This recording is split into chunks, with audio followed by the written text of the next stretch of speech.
Hi, this is Ushio, and welcome back to Sable's Grimoire.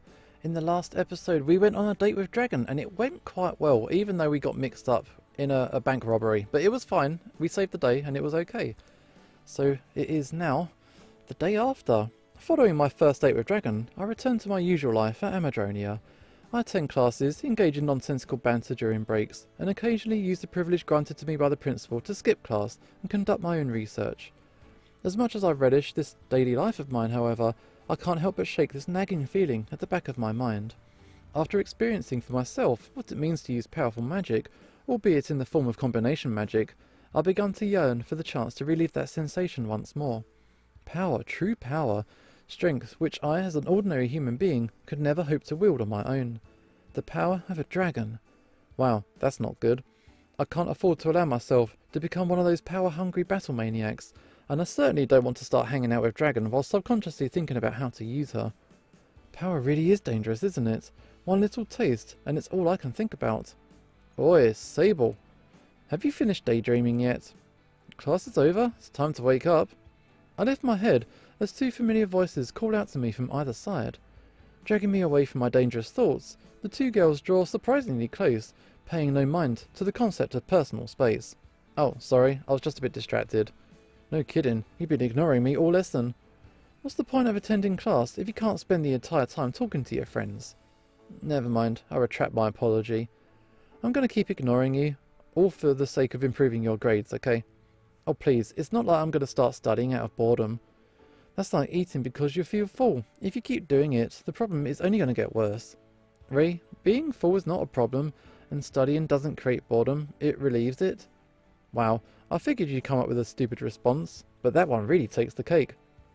All this talk about food's making me hungry though. Can we do this in a room with more sunlight? Let's just not do this to begin with, okay? What are you two even doing here? Usually you'd have rushed off to the cafeteria by now. Insensitive jerk. What? Ray's out of money? Oh, I should have guessed. It isn't fair. The amount of money they give us isn't enough to live off. And why is my allowance so much lower than everybody else's? It's discrimination, I tell ya. We've been through this, Ray. Your allowance is lower because you're ranked terribly. Last place, in fact. And your allowance corresponds to your rank. If you want more money, hit the books. Channel your hunger into something worthwhile. Easy for you to say. You're a huge nerd with an equally huge allowance. I wish I could daydream through classes and still get a high rank. You don't know how lucky you are. It's because I actually study outside of class. If you did the same, I'm sure you'd have a better rank by now. Or not, considering how poor her attitude towards studying is. The same goes for you, Eth. If you want to raise your allowance, that's not a problem. I don't need any help with that. Oh? Has Eth started to take her studies more seriously? Oh yeah, I don't need to raise my rank or make more money. When I get hungry, I just have to stand in the sun and photosynthesize and drink lots of tap water. Stupid plant, you got it so good. Shut up, Ray. Eth, just because you never go hungry, it doesn't mean you shouldn't aim higher.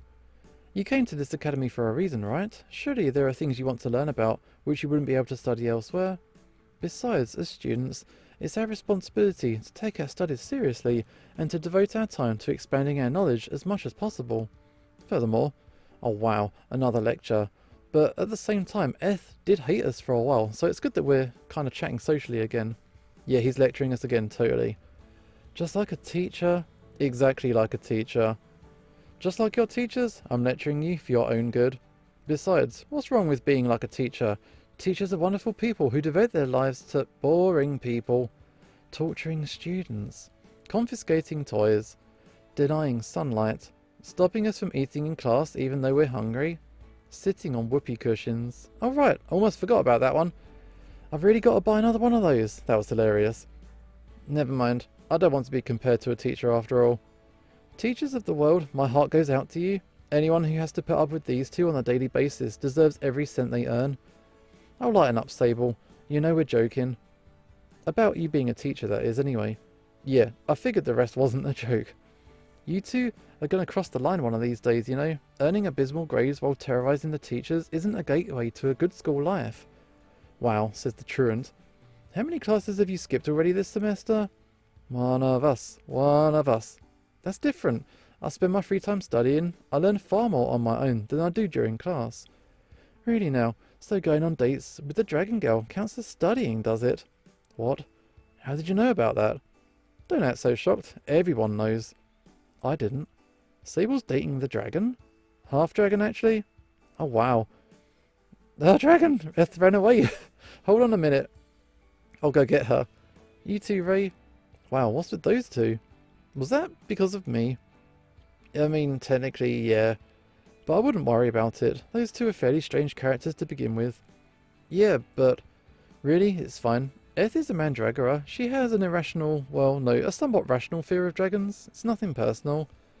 More importantly, what brings you here? It's rare for you to come to my class. Oh yeah, I almost forgot. Okay, so you know how we haven't been able to go anywhere lately because of the hunt thingy? Do I ever? It seems like the principal has something new for me to do every time I see him. Well, since we haven't had any good time to go out on weekends lately, I was thinking we could use the upcoming break to go out instead. Upcoming break? Wait a minute, it isn't the end of the semester already, is it? Of course not. We haven't been attending Amadronia Academy for that long. Oh, thank goodness. I was worried that I'd started to lose track of all time. Nah, we've still got a while before the end of semester. This break is for the end of our first term. The first term's almost over. Yeah, that's right. You excited? Of course not. The semester is half over already. How? When? I'm too young for time to slip by that quick. Anyway, moving along. Don't just brush aside my perfectly valid concern. Dragons might live for thousands of years, but humans don't. Losing 3 months is a big deal for me. It is. Oh, I suppose you're right. I didn't consider how great a period of time 3 months is for a being with such limited spans of existence. Yeah, exactly. Somewhat surprised by Dragon's calm and rational analysis, I press on. Our first semester is half over already. I can't believe it. What have I been doing with my time here? I feel like I haven't learned a thing about magic. Who cares? You can study anytime.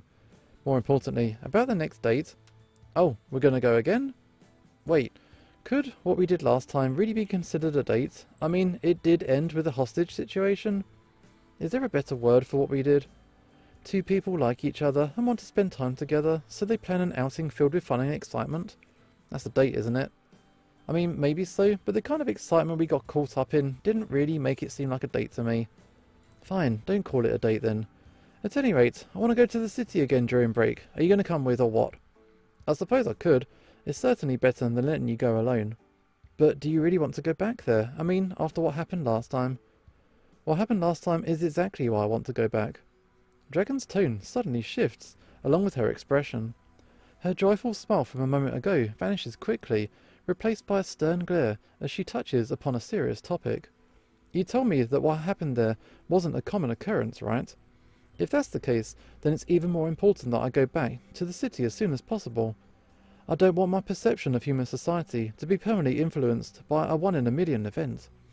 If those pillagers truly are the minority, and the scene we witnessed was indeed a rare event, then I want to confirm this with my own eyes by returning to the city once more. Once again, explaining herself in a surprisingly articulate manner, Dragon expresses understanding she would usually pretend not to possess. Dragon takes very little seriously, and often acts like an airhead, but at times like this, it's clear that there's more to Dragon than she lets on. Even if I didn't think so, I can't fool her logic. In cases like this, it's much easier to return to the scene of the crime as soon as possible. If you allow past misfortune to fester needlessly, it's only going to turn into trauma and become increasingly difficult to face further down the track. Breathing a sigh of resignation, I yield without a fight. Okay, I understand. I'll go with you. Don't be offended if I blow you off later in the semester though, okay? I can't afford to hit the pavement when midterms are coming up. Got it, no dates before midterms? Whatever those are. Tests, Dragon? Tests, like the ones you took when entering Amadronia Academy? Oh yeah, income parchment, got it. Wow, maybe Dragon isn't ahead after all. Even if she isn't human, what kind of student doesn't know what a test is, or how important they are? No, wait a second. Now that I think about it, do I even need to worry about tests anymore? The principal did say that they would be optional for me if I joined the hunt. Forget it. What's important right now is that I manage my schedule closely and don't allow time to slip away from me once again. So what's next? Is it going to be a whole month that's gone? True to Dragon's warning, my final class of the day ends with a reminder from our new teacher that classes will soon be halted. Our first break is even closer than I'd expected. It seems that classes will stop at the end of this week, paving the way to 2 weeks of freedom. Some students will spend their break on campus with their new friends, enjoying 2 weeks without classes. Others will return to their families, excitedly telling them all about their life at the academy. And then there are the others like myself, who would attempt to use those 2 weeks productively. 2 weeks of studying with no classes, hunting, no interruptions whatsoever. I'll still need to spend a day or two with Drakan to keep her happy, but honestly, it doesn't sound too bad either. I did have fun with Drakan last time, and while I'm still not completely sold on the idea of playing her boyfriend, I do consider us to be good friends. Besides, it's not like we'll be going out every day, just once or twice should be fine. I'll treat our outings as study breaks, and then devote the rest of my time to being productive. Finally, I can't believe it's taken this long for us to get some time off. This is one break I'm definitely looking forward to. Rest is important, we need more breaks like this. Don't get ahead of yourselves, girls, we're not on break just yet.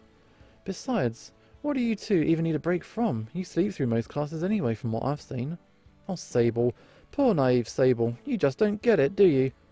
When I close my eyes during class, it's not to sleep, it's to utilise the extra brain power I unlock when I shut off my extra senses. Really? That's right, when I close my eyes, it means I'm using 110% of my brain power. I'm absorbing so much information that it's downright scary. So the drawer that's on your desk afterwards is the result of you shutting off unnecessary parts of your brain. Yeah, that's right, you got a problem with that.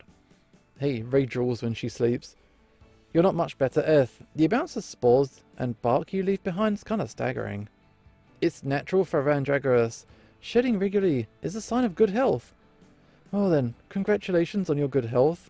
I do hope you'll share your good fortune with the janitor by cleaning up after yourself once in a while. Oh Sable, you're harsh, man. Yeah, someone's feeling snarky today. What's wrong? Having class withdrawals already, you nerd. Why would I have withdrawal?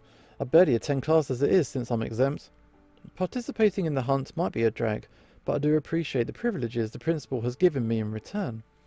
If it's not that, then why are you so grumpy? Is it that time of the month for you? I'm a male, I don't have a time of the month. Wait a minute, do mandragoras even... Pervert. Sable, come on man, there are just some things that you just can't ask a lady. Whatever, it was just a passing thought. Anyway, forget about me. What are the two of you going to be doing during break? Going home, staying on campus, or are you going to find a part-time job? Wow, now that you mention it, I don't know. What are you going to be doing, Eth? Are you going back home? It's too far, I can't be bothered. You're going to make your family cry if you say things like that. But it is too far, it would take weeks. That far? Wow, I stand corrected. My family are much closer, but I still don't think I'm going to visit them. They're all such nags. With them it's always get a job, or stop freeloading, or put down the communion wafers. So yeah, I'm going to stay here this break. Maybe I'll visit them next time, once my rank has gone up. If your rank goes up. Oh, shut up, Mr. Smarty Pants. What do you know? I bet you don't have to worry about any of that stuff. Yeah, you've got me there. My family aren't too far away, and they've given up on trying to decide my future for me. Honestly, I've got it pretty good. Apart from the fact that they're apprehensive of magic, that is. Okay, I figured as much. You can't expect a human to understand the troubles of a demi-human. Ray, you are the one and only demi-human I've met who has no right to say that. You look completely human, and all of your problems stem from your personality. Don't hide behind your race and blame others for your problems. What about me? Can I complain about my race? Humans have been turning you guys into mulch for decades. You can complain all you want. Yeah, sweet. That's not fair. Okay. Departing shortly after Ray and Eth, I find that I'm the last person in my class to leave the room. Even though we still have a few days left before the break, it seems that everyone has now entered holiday mode, thanks to our teacher's reminder. I wouldn't be surprised if the rest of this week invited chaos into our classroom. As soon as most students hear that a break's coming up, their will to study turns to thin air. Perhaps I ought to take the rest of the week off and study on my own instead. As I begin to head down the hallway, my mind drifting further and further away from reality, I notice something out of the corner of my eye. The moment I turn to look at it, they move out of my line of sight, attempting to hide behind the door to another classroom. Unfortunately for the one hiding, they're not as stealthy as they like to think. Okay, come out, Dragon. I can see you're hiding there. Oh wow, how'd you know it was me? I can see your wings from behind the door, and your tail for that matter. Oh yeah, I guess this form isn't very good for hiding, is it? It's true, but to be honest, I'm more interested in why you're trying to hide, rather than your inability to do so. Drakan lowers her gaze. Sorry, I don't mean any harm, but I overheard you talking to your friends. And that's bad, right? Eavesdropping on people? I didn't want you to get mad, so I tried to hide, but that didn't work either. Drakan, you don't need to hide, or to apologise for overhearing the conversation. If it was a private matter, we wouldn't have been discussing it in the middle of a classroom. So, you're not mad? I'm not mad. Oh wow, thank goodness. I was really worried there for a sec. I didn't know what I was going to do if I made you mad right before the break. Relax, you should realise by now that I'm not that kind of person. Yeah, I guess so. Actually, the truth is, when I heard you all talking about your plans for the break, I wanted to jump right into the conversation and join in. You're staying at the academy, all of you, right? That's right, same goes for you, I take it.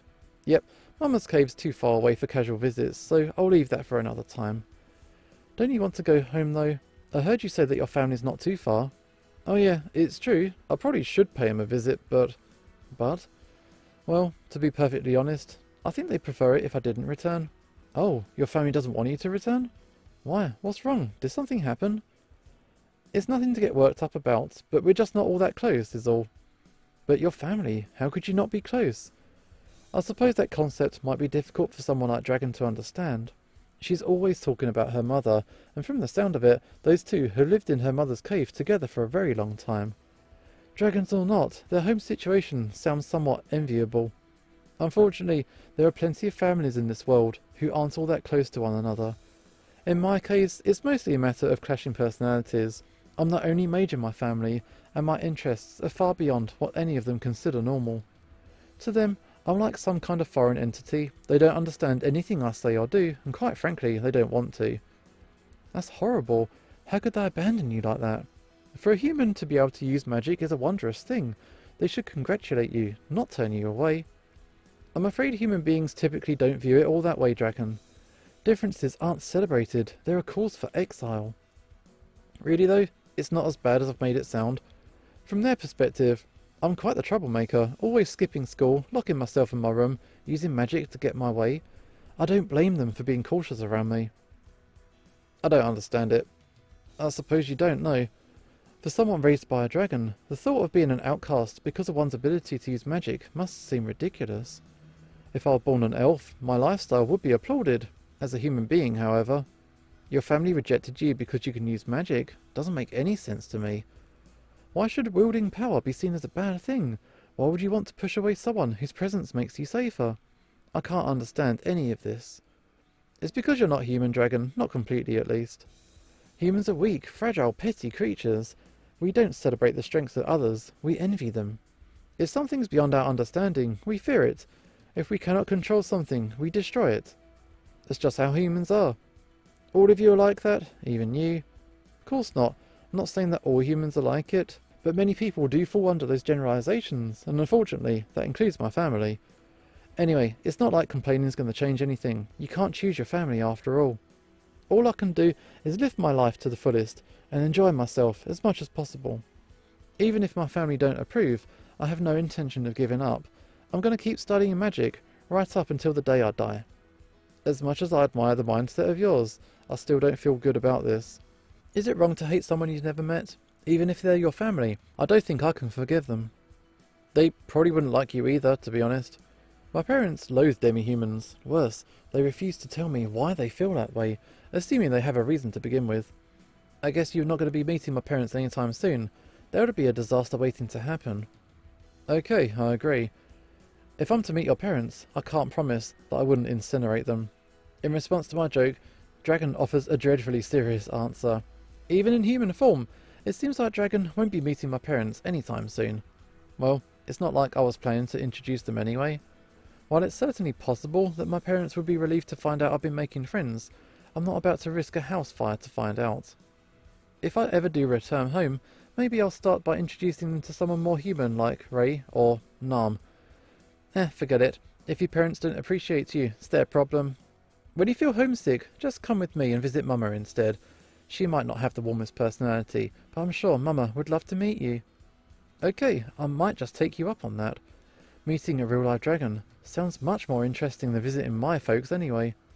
Then it's settled. Once we got a longer break, you're coming to visit Mum. But first, our next trip to the city. You know it. Do you want to set the date now, or do you need more time to think about it? I'll go whenever you're ready. It's not like I've got anything else scheduled. Great, Saturday then. The very first day of break? Actually, would the break have technically even started by then? It's not like we usually have classes on Saturday. Either way, Dragon must be more excited about this outing than I thought. Yeah, why put it off? The sooner the better, I say. Well, I did say I'd go whenever you were ready.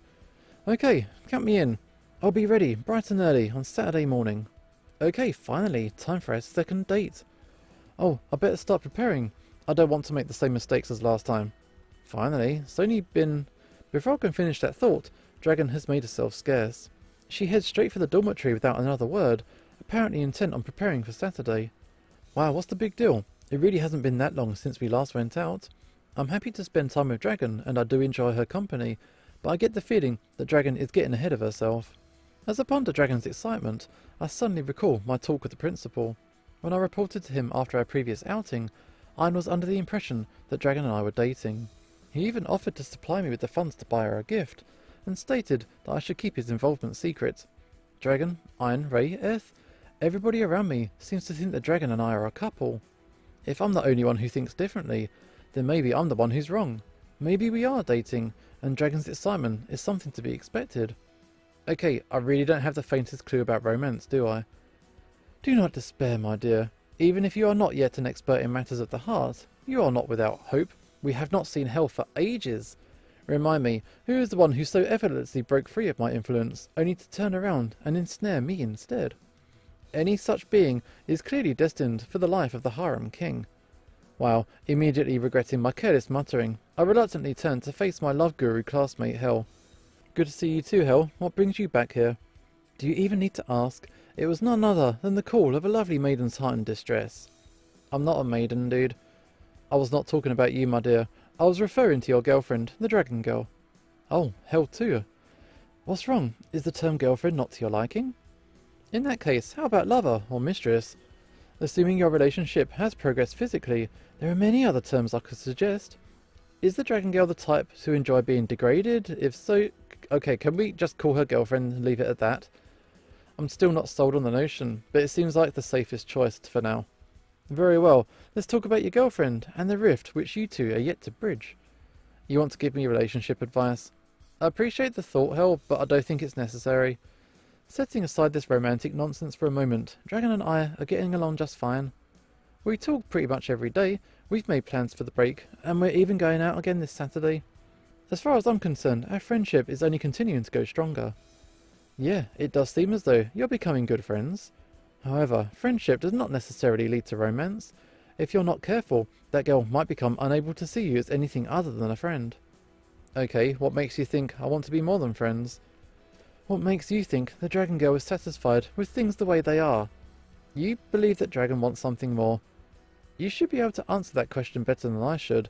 Nonetheless, there's something I believe you should keep in mind. You might be here to further your studies, but many of the students at Amadronia are not. Some students have come here in order to familiarise themselves with other races and cultures. Some are here on the journey of self-discovery. And of course, there are those who've come here in search of a mate. As soon as those words leave Hel's mouthless face, I recall something best left forgotten. When I first arrived at Amadronia, my roommate Tix introduced herself, and she wasted no time in telling me of her intentions. In their youth, pixies are weak and fragile creatures, and they're easy prey for predators and often fall victim to sickness. Furthermore, pixies are all female without exception, yet they cannot reproduce asexually. They need to breed with other races in order to survive. To that end, Tix left her home for the sake of being impregnated, and to possibly give birth in a safe place, away from her natural predators. Bearing Tix's confession in mind, there's no way I can refute Hel's claim. I understand that some students have come here for that purpose, but that doesn't mean the same goes for Dragon. She just wants to learn about her human half and make friends, that's all. Are you sure about that?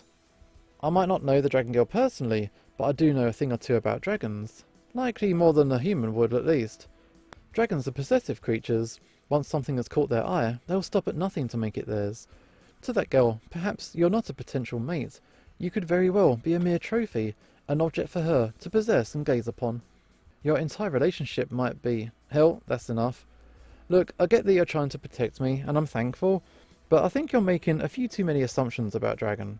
Have you ever even met a dragon, or a half-dragon for that matter? Have you ever even spoken to one or gotten to know them? Dragon is nothing like what you're describing. She's a kind, excitable girl who wants nothing more than to make friends. Forget about romance and possessiveness. Dragon is just looking for someone to be her friend, and that's it.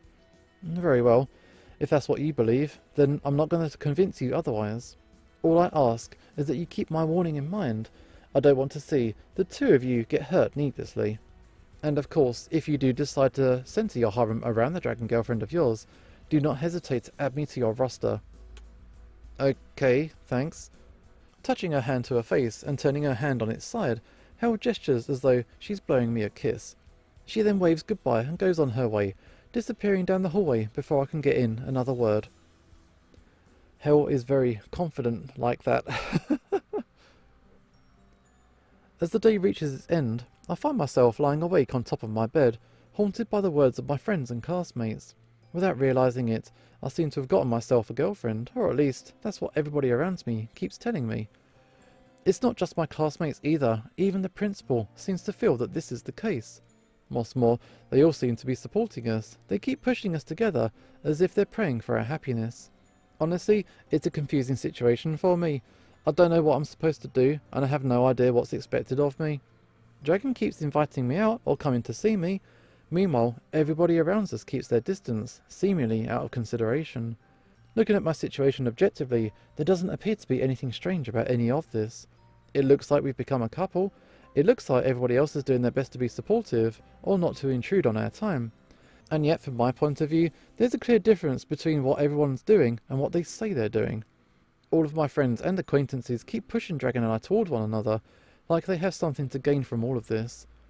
As paranoid as it sounds, I can't help but wonder, what if they really do have ulterior motives? I need someone to keep Dragon under control, so she won't do anything crazy at the academy or to the city.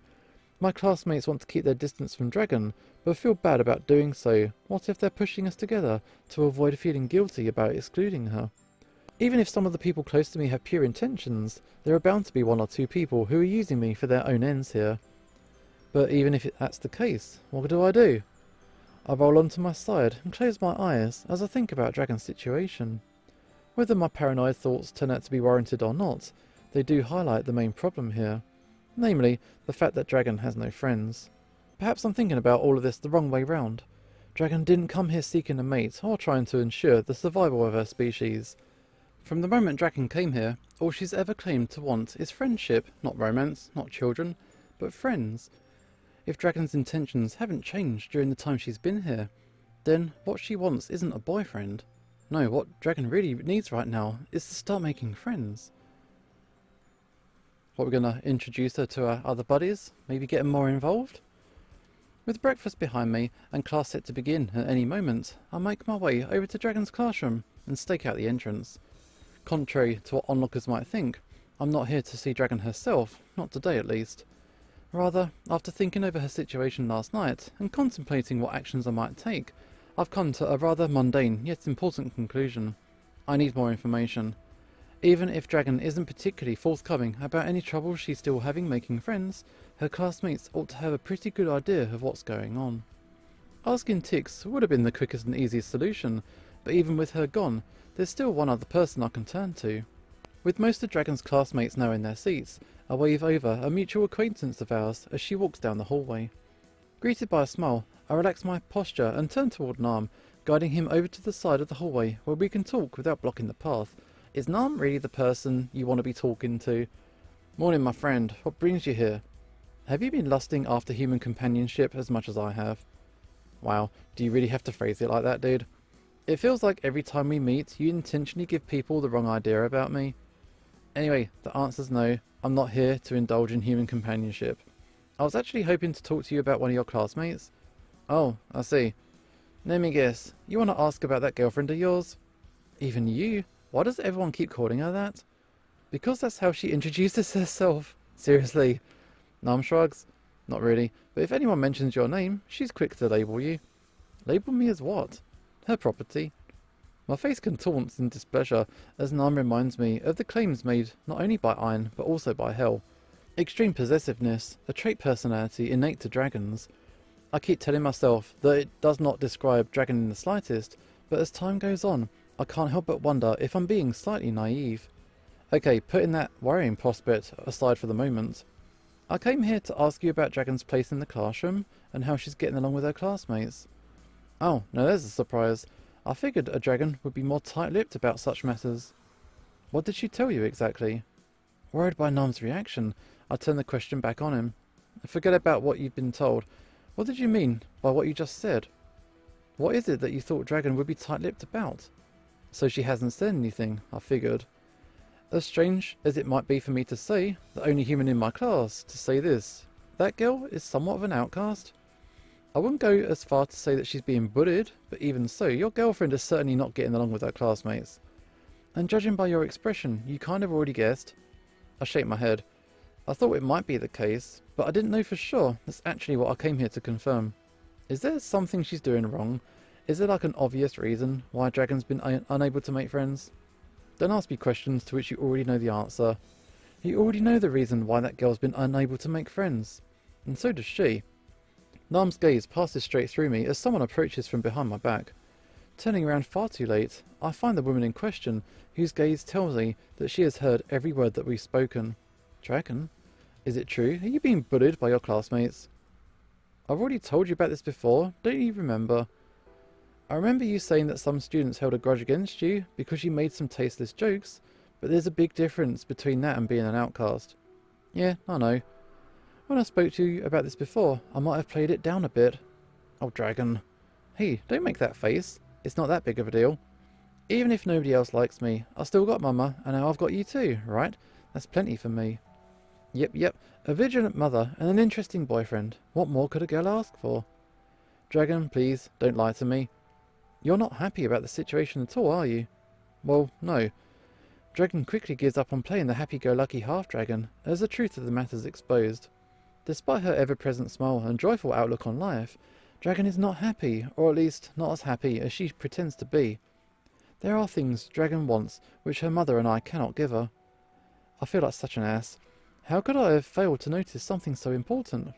I was so focused on being dragged around on dates and being called Dragon's boyfriend that I failed to notice what she was actually feeling all along. If I'm supposed to be her boyfriend, no, if I'm even supposed to be her friend, then I should be able to see beyond that face and understand how she truly feels. If I can't do that much, then can I even call myself Dragon's friend? Cringing slightly at my own mental blathering, which is founded on 0 years of experience and an equal number of successful relationships, I turn my back on Dragon as I make up my mind. Sable, where are you going? If this is about what I just said... Okay, I have to return to my own classroom before class can start. I'll talk to you later, okay? Oh, okay then. I'll see you later. Dragon accepts my legitimate excuse for leaving without a word of protest. Nam, on the other hand, sighs in exhaustion, seemingly aware of what I'm going to do before I've even thought it out all myself. I can't say that my plan's a good one. In fact, it's hard to even call my scrambled thoughts a plan to begin with. But if embarrassing myself is the cost of never seeing such misery adorn Dragon's face ever again, it's the price I'll happily pay. What's he gonna do? After attending my first 2 classes of the day, I hang back until most of the other students have departed from the classroom. Only a few students decide to stay in the classroom during our second break. Furthermore, they are all standing around talking to one another and carrying what looks like sports equipment. Contrary to my thoughts on the matter until now, it seems Amadronia might have a sports club after all. Wow, athletes. I know they're just regular students, but even so, I can't help but feel like we're already on different wavelengths. Unfortunately, given my current goal, outgoing, active students might just be my best bet. Strengthening my resolve, I walk toward a small group of students, trying my best to put on a smile. Morning, fellow students. Off to play some sports ball, are we? The group of students stop talking to one another and cast me a sideways glance. A moment later, their skepticism and confusion turn into surprise and fear. Their eyes widen and they hurriedly avert their gazes. Hey, isn't that... yeah, with the dragon? My classmates start whispering amongst themselves while slowly moving away from me. Oh, I'm sorry to disturb you. I was just speaking with Dragon and... oh, did you hear that? He's here to offer us as a sacrifice after all. What? Let's get out of here before the dragon shows up. What? You're misunderstanding me. I'm not going to sacrifice anybody. I can only breathe a sigh of defeat as my classmates sprint toward the door. Practically barreling over one another, they quickly escape, leaving me all alone in the empty classroom. Wow, that's new. I've been friends with dragons since my first day here, but that's the first time people have run away from me because of that association. Maybe what Nam said was true after all. I shake my head as negative thoughts begin to enter my mind. No, come on, Sable, it's too early to give up. So what if those students are afraid of Dragon? They're probably just a bad fit from the beginning. If I keep looking, I'm sure to find somebody who wants to be a friend. Maybe? As the morning drags on, I continue to approach random students in my grade one by one. Surely enough, the majority of them flee the moment I mention Dragon's name. In fact, even those who linger seem to only do so because they're paralysed by fear. No matter who I ask, or how long I search, it seems as if no one's willing to hear me out. I guess the next step is to ask my closer acquaintances, rather than picking students at random. They might not agree, but I'm sure they'll at least hear me out. Eth is clearly a bad fit, and Nisha showed a distinct fear of dragons when they met previously, so those two are kinda out. Maybe Ray would be a good choice. She's pretty carefree and friendly. I'm sure she'd get along well with Dragon. No, on second thought, that probably is not going to work either. Ray and Eth are glued together at the hip. If Eth and Dragon are a poor fit, then that takes Ray off the table too. Why is this so hard? I know I'm not the most sociable person in the world, but I thought making friends would be easier than this. Oh, what is it I hear? If my ears do not deceive me, I do believe I have been graced by the lonely whimper of my dear Sable. My ears prick up as I hear a familiar voice. Upon turning toward the source of the sound, the visage of my faceless acquaintance, Hel, enters my line of sight. Oh Hel, I didn't expect to see you here. Truly, even though we're in the same class? Oh right, now that you mention it, we are, aren't we?